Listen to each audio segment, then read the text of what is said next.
It's day 4 of Outlaws of Thunder Junction spoilers, and did Wizards just break standard by printing a new Splinter Twin style combo? Let's discuss. Hello everyone, it's Seth, probably better known as Saffron Olive, and it's time for another daily dose of Outlaws of Thunder Junction spoilers. And this set just keeps getting wilder and wilder. My god, I'm getting Eldraine vibes. This is seeming like one of the strongest sets Wizards has printed in a long time, and we have a ton of stuff to talk about today. Much of it super playable, including a new combo that I think might actually be incredibly strong in Standard, which means we should probably jump right into it. Start talking about sweet new Outlaws of Thunder Junction cards. Before we do, 2 quick reminders. First, if you need any of these cards, you can snag them from our sponsor Card Kingdom over at cardkingdom.com/MTGGoldfish. Second, to keep up on all the latest previews throughout the day, you should head on over to MTGpreviews.com. Anyway, let's talk Outlaws at Thunder Junction. First up today, we got a card that secretly might break standard in Rush of Dread. So Rush of Dread, a new rare black spree sorcery. So 3 mana plus, 1 to make target opponent sack half the creatures they control rounded up, 2 to make target opponent discard half the cards in their hand rounded up, or 2 to make target opponent lose half of their life rounded up. Of course, if you pay 8 mana, you can do all those things, which is a lot. So why is this card so exciting? Even though it kind of looks like an upgraded Frang Omnipotence or Rankle's Prank, upgraded in the sense that it doesn't hit you at all, it only hits your opponent, where most of these cards in the past were symmetrical, so it was really hard to play a Frang Omnipotence or even a Rankle's Prank, just because you don't always want to lose a bunch of life or sack a bunch of your things. Rush of Dread, though, is all upside, like 4 mana, edict away half your opponent's creatures, 5 mana, make your opponent discard half the cards in their hand, 5 mana, make your opponent lose half their life. That's a pretty powerful effect, so this card might be fine as just a value piece, but the reason why I think this card might actually break standard is it actually has a super easy win the game combo with Bloodletter of Aclazot. So Bloodletter of Aclazot says if your opponent would lose life during your turn, they lose twice as much life instead. If we use the last mode on Rush of Dread, target opponent loses half their life rounded up. With a Bloodletter of Aclazot on the battlefield, our opponent just dies on the spot, no matter what their life total is. They could be at 20, they could be at 1, they could be at 1,000,000. They die to this combo, and these cards curve perfectly into each other. Bloodletter of Aclazot comes down on 4, Rush of Dread on 5. Sure, you gotta keep the Bloodletter on the battlefield, or I guess you could get up to 9 mana and cast them all in one turn, but this is actually pretty exciting. This is close to having like a Splinter Twin style combo that exists in Standard, and I would be very surprised if people at least didn't try to make this work, and I think there's a reasonable chance that this is actually like a real strategy in Standard, especially since Bloodletter is not a bad card. Like, neither of these cards are bad. Sometimes when you have a combo, it involves like 2 bad cards, but when you put them together, they do something busted. In this case, we have 2 pretty good cards that you already wouldn't mind having in your deck, but when you put them together, you just win the game. So keep this in mind. I would be absolutely stunned if there was not decks taking advantage of this combo in Standard. Can also do the same thing in older formats. I think this is an easy inclusion in Mono Black Devotion. Mono Black Devotion, one of my favorite archetypes in like Pioneer and Modern, it's a little bit rough, but in Pioneer, it's one of my favorite archetypes, and it keeps becoming more and more of a combo build. So we already had Bloodletter of Aclazot with Grey Merchant, which doesn't always kill your opponent, but does drain for a ton. Now we can add Rush of Dread into the mix and just have a straight up combo kill for 5 mana. And in Mono Black Devotion, it's easy to make so much mana that it's realistic that we can just play both combo pieces in the same turn. In Standard, it's going to be tough to get to 9 mana in a Mono Black deck, right? And play both combo pieces at once, probably while your opponent's tapped out. But in Pioneer with Nykthos, it is super easy to get to 9 mana or even more than 9 mana and just wait till the opponent's not paying attention till they tap out for something and just go Bloodletter, Rush of Dread, you're dead on the spot. Also can do this in Commander with some other cards, so if you do want to build around this, like Archfiend of Despair does essentially the same thing as Bloodletter does, Wound Reflection does essentially the same thing. The only downside of these cards is they trigger on the end step, so you'd cast Rush of Dread, and then there'd be like a delayed trigger where on your opponent's end step they die, but still more 2-card combo kills with Rush of Dread. As far as actual homes in Commander, most obviously it seems absurd in Tergrid, where this is a way you can steal half your opponent's creatures, steal half the cards in your opponent's hand, only targets one opponent, so that's worth pointing out. You're not going to get everyone's thing, but still seems like a Tergrid staple. So Rush of Dread I think this is actually one of the most busted cards in the set.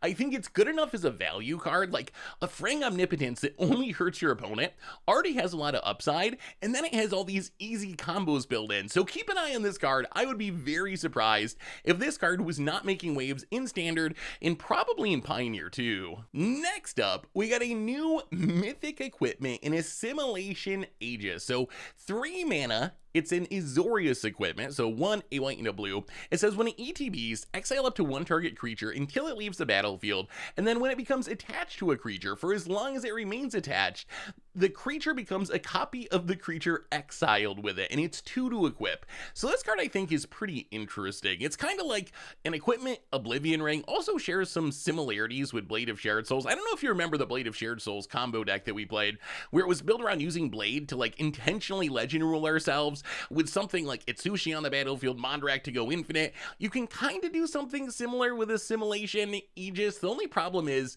you would need multiple copies of your thing on the battlefield, because like we need to exile one of our Itsushis and then have another one on the battlefield and then start equipping to other creatures to combo off. So it's not nearly as good as Blade as Shared Souls in the combo, but it could be a backup, like a one of. Plus, it's an equipment that's a removal spell, which I think is sneakily powerful. Probably the most common way to play this is just like not try to do anything crazy with it and just be like, hey, my equipment exiles your Shieldred, and now I put it on my creature and I have a Shieldred or an Aklazotz or whatever. So even just in that sense, it seems pretty powerful. The other reason this card is really exciting, and probably its primary home, is equipments are really easy for certain decks to tutor up. In Standard, we have like Kellen the Fayblooded. In older formats, in Soon on Magic Arena, in Timeless and Historic, we have Stoneforge Mystic. I think this card is probably modern playable as like a one of in Stoneblade decks, where this is just like an equipment that you can tutor up that's a removal spell. That's something we've never had before. Like a Stoneforge Mystic, normally it's getting what, a Batterskull, a Cauldron Complete, a Sword, something like that, a Colossus Hammer. But now we can have our Stoneforge have this one of removal target. So if we really got to get rid of one of our opponent's creatures, this is the way that Stoneforge can get it done. And I think the same is mostly true of Commander. I wouldn't play this in just a generic deck, I don't think. But if you're an equipment deck and you're playing those synergies, the Enlightened Tuners, the Stoneforges, the ways to tutor this up, I think this is an easy inclusion. So probably looking at like Galea, Rafik, some Arden piles that have blue in them. So Assimilation Aegis, the card seems really good. I don't think this goes in every deck by any means, but it does have some cool shenanigans, some super janky synergy, almost even combo potential, and it's going to be really good in decks that can tutor up equipment. We also got Railway Brawler, so a 5-mana 5/5 Rhino Warrior. It has Plot of 4, and it says whenever another creature enters the battlefield under your control, put X +1/+1 counters on it, where X is its power. So it essentially doubles the power of our future creatures with +1/+1 counters. So first off, its stats are kind of interesting. The only other 5/5 trample reacher, and the sneaky reach on this, I am totally going to forget that and slam flyers into it. But the only other 5/5 reach trampler I could find is Archweaver, which is 7 mana. So compared to other similar cards, it actually is pretty far above the curve. And then it's kind of like an unnatural growth that sits out on the battlefield. The only downside is it only applies to future creatures, right? You got to play Railway Brawler, and then you got to play more creatures, and you'll double their power with +1/+1 counters. Unnatural growth just works with whatever is on the battlefield. But Railway Brawler, this is a really intriguing use of plot, I would say. So plot is such a unique mechanic where at first you're like, why would I ever want to exile my stuff and like wait a turn to play it? But this is a sneaky use of it. We can plot this for 4, and what that's going to allow us to do is have a turn where we play Railway Brawler and also immediately follow it up with more creatures to double their power. So we like plot our Railway Brawler, and then on turn 5 we play it for free, follow up with whatever, Tranquil Frobrak gets 3 counters, it's a 6/6, Mosswood Red Knight gets 3 counters, it's a 6/5. That's a really explosive turn. My main concern for this card, though, is this is exactly the kind of card that has been horrible in our current Standard format. Like, just straight up horrible. If you look at green 5-drops, there's so many really busted ones. Like, Defiler of Vigor reads like it should be a staple card. Like, it puts counters on everything all the time. It ramps you. It's a huge trampler. Ahir Kaslam or Vorinclex or even Invoke the Aegis. We have so many of these really strong-looking green 5-drops, and they just really don't see play because they line up so poorly with our removal-heavy, exile sweeper-heavy meta.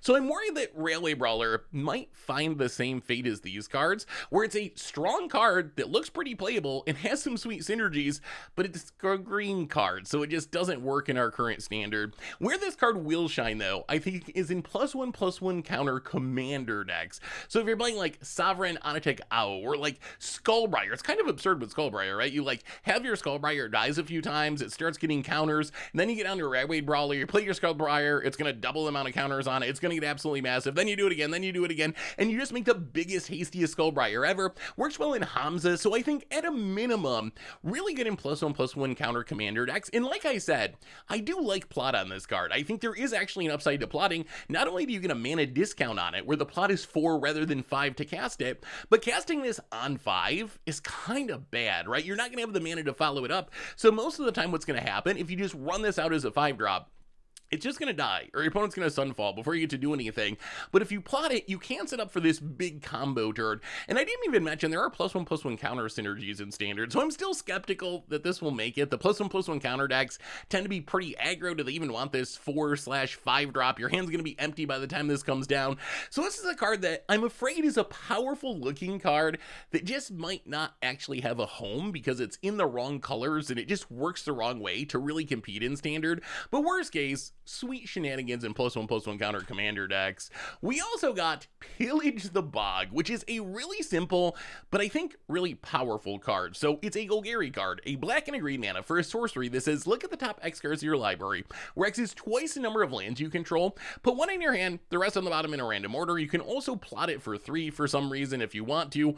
Also, the art on this card's really cool. I really like the art on this one. So Pillage the Bog, this card's kind of ridiculous. It's a Golgari Impulse, essentially. If you think about this, if you cast this on turn 2, you're going to have 2 lands, right? And you double the number of lands that you have. So you're going to look at 4 cards, put 1 in your hand, the rest on the bottom. It's literally sorcery speed Golgari Impulse on turn 2. But then in the late game, it kind of becomes Assemble the Team, where you're going to be almost tutoring. You're going to be searching a big chunk of your library. Once you have 10 lands, you're going 20 cards deep. That is literally a third of your library, just like Assemble the Team. So you're going to find probably what you want in the late game. So I think this card is pretty good. I like the early game card selection. I like how it scales throughout the game. I like how it tutors in the late game. The only thing I will criticize about this card is it does seem annoying to resolve in the late game in Commander. I imagine playing paper, this is fine early in the game, right? Where you look at 4 cards or 6 cards, but imagine in the late game when boards are really full and messy, and your opponent has 17 lands or something, and they gotta count out the top 34 cards of their library, and then look through the top 34 cards of the library to find the one they want. It just seems clunky to resolve because of how it's worded. That said, Golgari Impulse seems like a really good card that should be able to see play. We also got another Joins Up enchantment, this time Rakdos Joins Up. So Rakdos Joins Up, 5 mana Rakdos enchantment. When it enters a battlefield, you get to reanimate a creature from your graveyard with 2 additional +1/+1 counters on it. And then when a legendary creature you control dies, it deals damage equal to the creature's power to target opponent. So this is essentially a pretty traditional standard reanimation spell like Okaiba Salvage, where you get to reanimate something for 5 and get a couple counters on it. And then you also get what is essentially a Stalking Vengeance for legendary creatures. That might be the most exciting aspect of this card. Like 5 mana reanimation, meh, whatever. We get that all the time. There's a million cards that do that. As reanimation, it's probably worse than like Cruelty of Gix or whatever. So as reanimation, it's just kind of like okay. But the last mode is actually kind of scary. In theory, it means if your opponent rasts your board of legends, they're probably just gonna die because they're gonna take so much damage. Unfortunately, standard rasts tend to exile, which kind of gets around it, but discounting that, it seems really powerful. It also works really well with Rakdos, of course. Rakdos, a big legend that wants you to be sacrificing things. So maybe we see some sort of like legendary sacrifice deck where this could be a legit finisher. Like once this hits the battlefield, it does not take many like 6 power legends like Rakdos to be sacrificed to just burn your opponent out of the game all at once. Like it's pretty easy to set that up. On the other hand, this is sort of like a sacrifice deck card that doesn't really work with most of the traditional sacrifice decks because it only does anything when a legend dies. So if you're looping Cauldron Familiars or doing Oni Called Anvil shenanigans or whatever Woe Strider loops, it doesn't really do anything because you're not sacrificing legendary creatures. So it's going to take a kind of unique build to power it up, but in that build it seems really good. We do have legends that like being sacked in Standard, like the dragons from Kamigawa, Junji, and Sushi. One thing I did want to mention about this, just so it's clear, because it's kind of like a confusing rule. So when you legend rule yourself, let's say you have a Junji out and you play another Junji, you sort of sacrifice those creatures, but you're not technically sacrificing by the rules of the game. When you legend rule yourself, it's just like a replacement effect where the creature is like put in the graveyard. So legend ruling yourself isn't actually going to trigger Rakdos. You actually need an effect that sacrifices it to make it work. But even with that in mind, there is some weird combo potential. Like, imagine using Rakdos Joins Up to reanimate Yargle and Mutani, and you put 2 counters on it. That's going to give you a 20 power Yargle and Mutani. That means all you got to do is have it die, and your opponent's going to take 20 and lose the game on the spot. So maybe we'll try to do that in Standard. It also works pretty well with Callous Sellsword or their Fling effects, because Fling effects sack the creature. So let's say you like have an Ansreg on the battlefield alongside a Rakdos Joins Up, and you Callous Sellsword, you're going to be able to get 8 damage from having Ansreg die. Then you're going to get another 8 damage from the Fling effect. That adds up to 16. If you reanimated it and have those 2 counters, it adds up to 20. So it's a way to like double up your Fling shenanigans as well. In Commander, I think there's a couple of possible homes for this. So one really good home is Henzi Toolbox Story, which is always just blitzing and sacking its creatures, and a lot of its creatures just naturally are legendary these days. Also, obviously, really exciting in any sort of stack deck that has some legends in it, like Jury or Ziatora. And then the final home is just playing it for value in a legends deck, like Joda or Sisay. In a deck like that, if your opponent Toxic Deluges away your board, or Blasphemous hacks away your board, and you got a bunch of legends, they're just gonna die. So it's a really good way to protect your board from non-Exile Wrath. It is bad against Exile Wrath, but as long as your opponent's not using an Exile Wrath, this is really good board protection in Commander as well. Plus you get the reanimation mode. So Rakdos Joins Up, another really good Joins Up enchantment. I have been very impressed by pretty much every single one of these enchantments. They all seem really good, really playable, and I think Rakdos Joins Up, even though it's the most expensive of the bunch so far, definitely has some potential in the right deck. We also got Caustic Bronco. So a 2-mana 2/2 snake horse mount. It says when it attacks, you reveal the top card of your library and put it in your hand. You lose life equal to the card's mana value. If it was saddled, each opponent loses that much life, and you can saddle it for 3. So Caustic Bronco, well, the idea of riding a snake horse is kind of interesting. It's just another bad Bob, right? We get so many like of these knockoff Dark Confidants. Even original Bob isn't that good anymore, but it's another bad Bob. It's a Dark Confidant, but you have to attack with it. And how often can you keep attacking with your 2/2 before it's going to die in combat? So it's not going to stick around and just, greatness at any cost like a Dark Confidant would. The other issue with this card is it's probably just worse than Tenacious Underdog. Tenacious Underdog blitzing kind of does the same thing, except you don't got to worry about saddling or losing life, and you don't even care if it dies because you can just blitz it from your graveyard. So all this to say, Caustic Bronco, I don't think it's good enough. Like, it's cute in a really creepy, snaky sort of way, but I don't think it's actually going to be a very playable card. So maybe I'm wrong. I hope I'm wrong, because it is a cool design, but I'm skeptical it's actually super playable. We also got, speaking of horse mounts, Calamity Galloping Inferno. So Calamity, 6 mana legendary horse mount. It's a red card, it's a 4/6, it has haste. When it attacks while saddled, and it's saddled for 1, you get to choose a non-legendary creature that's saddled at this turn, and create a tapped and attacking token copy of it, sack the token at the beginning of the next end step, and you repeat the process once. So the way this is worded, just so it's clear, you can take and copy the same creature 2 times because it's repeat the process. So you could saddle this with a single creature and just make 2 token copies of it. You could saddle it with 2 creatures and make a token copy of each of them. So Calamity, it's a cool card, right? It has haste, it comes down, it's going to add a surprising amount of power to the battlefield if you have stuff to saddle it. It seems like a limited bomb. In Standard, it works really well with Terror of the Peaks. If there is a home for this card in Standard, it's probably going to involve Terror. Like, imagine having a Terror of the Peaks on the battlefield, and then you Calamity, and you saddle it up with Terror of the Peaks. Why is my dragon riding a horse? I don't even know how that works, but it does pretty much kill your opponent. You're going to have 1 Terror of the Peaks on the battlefield, then you're going to make 2 more Terror of the Peaks. Each of those are 5 power, right? So they're all going to see each other, and you just snipe your opponent for 20 damage without even needing to hit your opponent with any of the creatures. It just kills them on the spot with all the ETB triggers.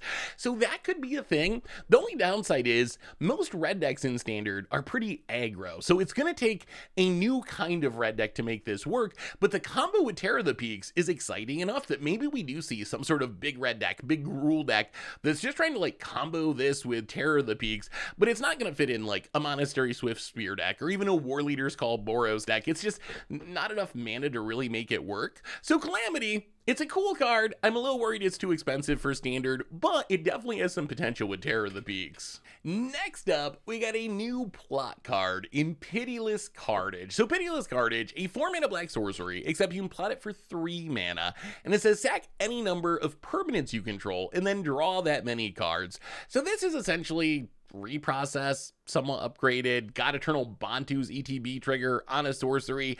Neither of these cards really see much play. I don't know if plotting can change that somehow.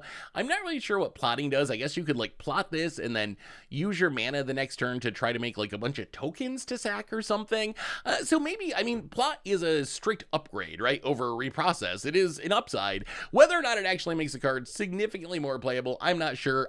Richard Kane Ferguson art, we're shouting out. Always love to see some RKF art. As far as the card itself, in a lot of ways it's going to be bad Plumb the Forbidden, right? If you're only sacking creatures, you might as well just Plumb the Forbidden, and it's cheaper and it's harder to counter, and I guess you lose some life, but I still think it's mostly worth it. If there is going to be a home for this, it's probably as a combo finisher. Like, imagine in standard, you're playing Rakdos Joins Up, which we talked about a minute ago. You get a few legends on the battlefield, and then you just Pitiless Carnage, maybe from plot, to sack them all and burn your opponent out of the game. If you get back to like Pioneer or Modern, this is a way you can sack all your lands with a Mayhem Devil out on top of everything else to maybe just burn your opponent out of the game. So I could see this having uses as a combo piece in specific decks. It's also kind of weirdly loopy with like Face Reward or Second Sunrise or Gerard's Hourglass Pendant. These cards that essentially just let you put all your permanents back into play. So you could like float a bunch of mana, Pitiless Carnage, or maybe just cast it for free with plot to sack all your permanents to draw a ton of cards, and then you just get them all back anyway with Second Sunrise Face Reward. So maybe some sort of like eggs loop with these cards would probably have to be in Commander, since Second Sunrise is banned in Modern. Gerard's Hourglass Pendant doesn't exist in Modern. I'm not sure just Face Reward is enough, but those are the kind of synergies you can use with this card. So Pitiless Carnage, I think it's a pretty bad fair card, right? It's at sorcery speed. You got to plot it at sorcery speed. So you're never going to be like, okay, my opponent's wrathing my board, I'm going to sack my stuff for value. Or, oh, my opponent has a removal spell, I'm going to sack my creature to draw a card.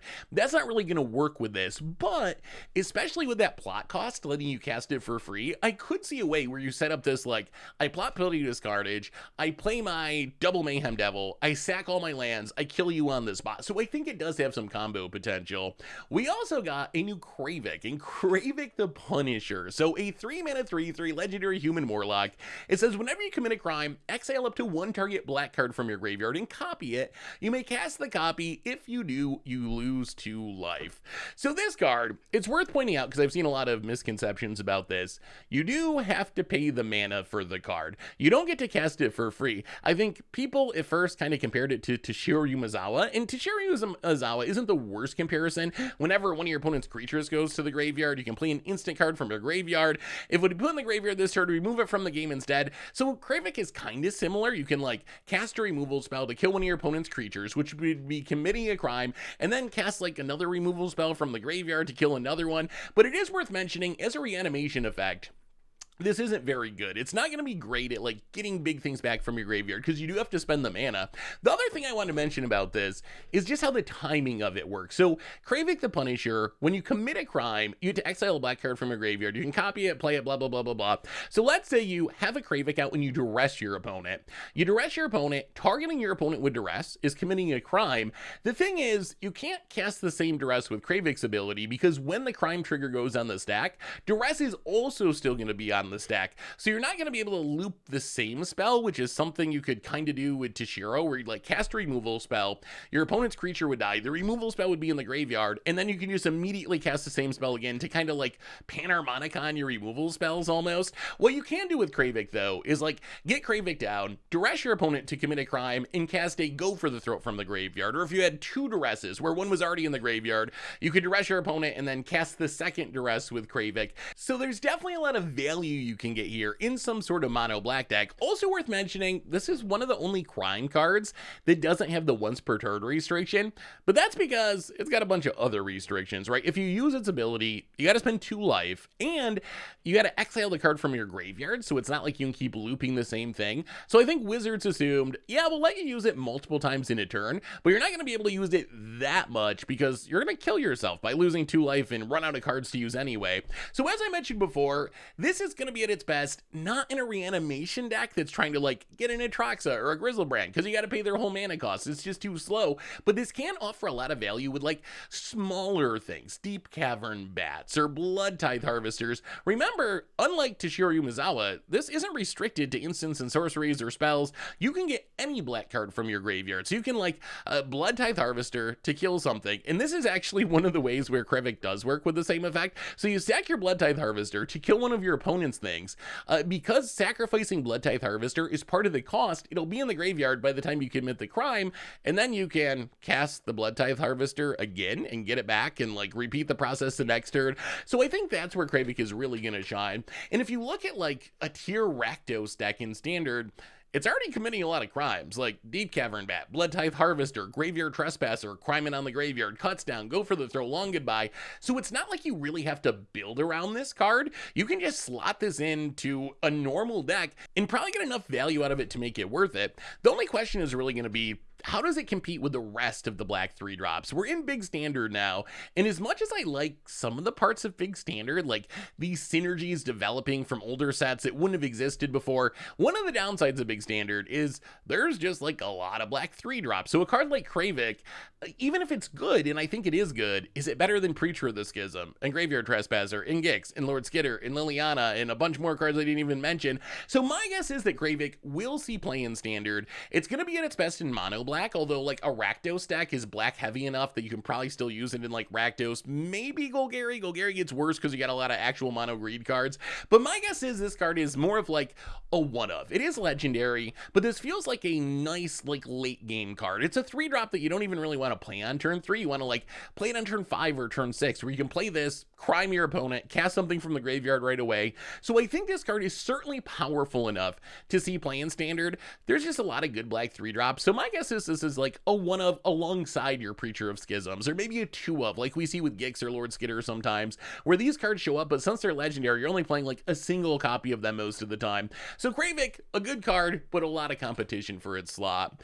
We also got Lilah Undefeated Slickshot, which is a very spicy card, but probably not as good as you think. So 3 mana 3/3 legendary human rogue. It has prowess, so when you cast a non-creature spell, it gets bigger for the turn. And then it says when you cast a multicolor instant or sorcery spell from your hand, exile it instead of putting it into the graveyard. As it resolves, if you do, it becomes plotted. That ability's kind of insane, right? If you think about it, my first thought was it's kind of like Feather. It's not exactly the same because you don't got to target your stuff or whatever, but it's kind of like Feather, where you cast a spell and you get to reuse it the following turn. Maybe the best comparison is it's kind of a 3 mana cast through time. Plotting this way is kind of like rebounding. You like resolve a spell, it goes to exile, you get to cast it for free your next turn. So it's almost like a 3 mana cast through time, which is a ridiculous discount compared to cast through time. The only problem with Lilah, and this would be a broken card I think without the restriction, the only problem is it's restricted to multicolor instants and sorceries. So I was looking through Standard, and these cards do exist, right? There's like Galvanic Iteration or Lightning Helix or Breakout, but honestly, there's not a ton of multicolor instants and sorceries that see play or are very good. So that's kind of restriction number 1. Is there enough multicolor spells to really build a deck around it? I think the answer is yes, but it's going to take some work to actually get a brew that can support this card. And the same thing is true in Commander. If you look in Commander, there are roughly 70 instant or sorcery spells that are multicolored, and some of those are counter spells, and counter spells don't really work at all with plotting because you can't cast them at instant speed. So it's even less than 70. So if you build a Lilah deck, you're pretty much going to be playing every multicolor instance and sorcery card that exists just to fill out your deck. So that's the downside of Lilah. I think Lilah is an incredibly strong card. Its effect is so good. The 3 mana cast through time is ridiculous, but it is kept in check by that multicolor restriction that's just going to make it hard to find enough good spells to really support it. But this is a card to keep in mind because Wizards prints a lot of multicolor stuff. We're getting a ton of Magic cards these days. So I feel like Lilah, maybe right now it's not that that strong just because we don't really have enough multicolor instants and sorceries to really support it. But remember this card, because as we get more multicolor instants and sorceries, Lilah's just going to keep getting better and better and better, and eventually it's going to be really, really busted. We also got a new Ghired, and Ghired Mirror of the Wild. So Ghired, 3 mana 3/3, a Naya legendary human shaman. It has haste, and it says non-token creatures you control have tapped, create a token that's a copy of target token you control that entered the battlefield this turn.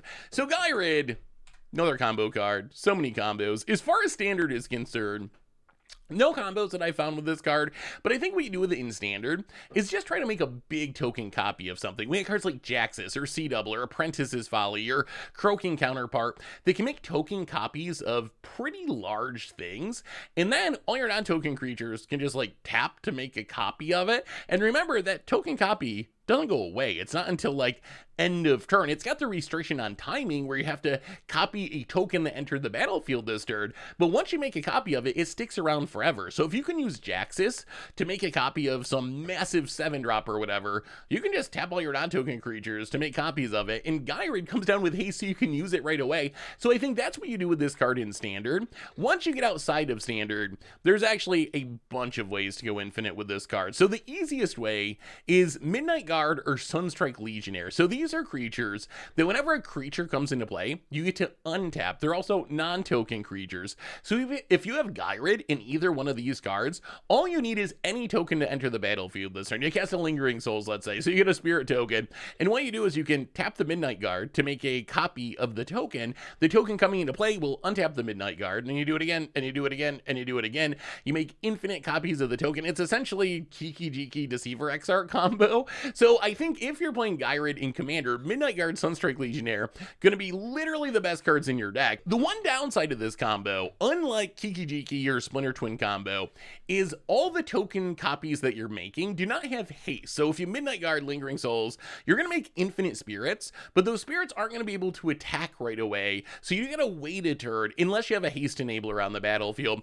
Thankfully, there's other ways to take advantage of infinite creatures entering the battlefield. Prosperous Innkeeper on the battlefield, you gain infinite life. Warstorm Surge on the battlefield, you deal infinite damage. So I imagine this is how a lot of people are going to build Ghired. There are also other ways that you can go infinite that require extra steps, like Village Bellringer, Battered Golem, Cohesive Recruiter, Zealous Conscripts. These are all creatures that untap themselves when something specific happens, but to combo with them, you're going to first need to make a token copy of them. So like you have a Village Bellringer, and then you use whatever, a Lithiform engine or something to make a token copy of it. It has an ability where when it enters the battlefield, you untap all creatures. So once the token copy comes into play, you can tap Ghired to make a copy of the token Village Bellringer, which will untap all your creatures. Then you Ghired again and do it again and do it again. So essentially the same combo we were talking about before, but first you need to like Twin Flame or use something to make a token copy of one of these creatures if you want to go infinite.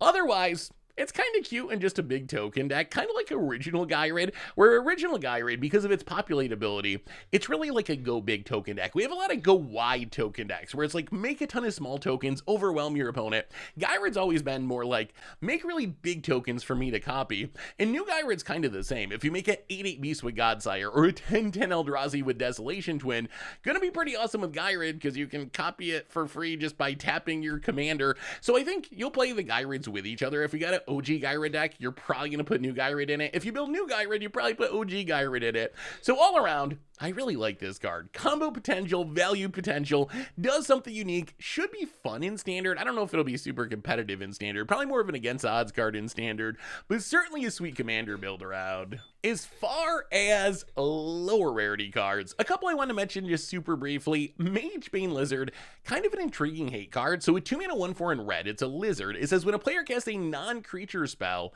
it deals damage to that player equal to the number of non-creature spells they've cast this turn. So first non-creature spell 1, second one 2, 3, 4, up the curve. So this I think was probably designed to hate on plot in standard, where if your opponent just like plots a bunch of non-creature stuff, you play this, your opponent can't just unplot everything at once, or they're going to take a bunch of damage. So I think that was the idea, but it's also kind of an interesting hate card against storm style decks that are often casting a ridiculous amount of non-creature spells, and they probably won't be able to fully storm combo off. If you think of the math, you take 1 and then 2, so that's 3 damage. The third spell, you're going to be up to 6 damage. The fourth spell, you're up to 10 damage. The fifth spell, you're up to 15 damage. So really, you can cast a total of 6 spells, and you're going to lose your entire starting life total, and you might even be lower on life than that. So this is a good way to stack any sort of like storm-style combo deck, even some sort of prowess-style decks that are slinging a bunch of spells to grow their creatures.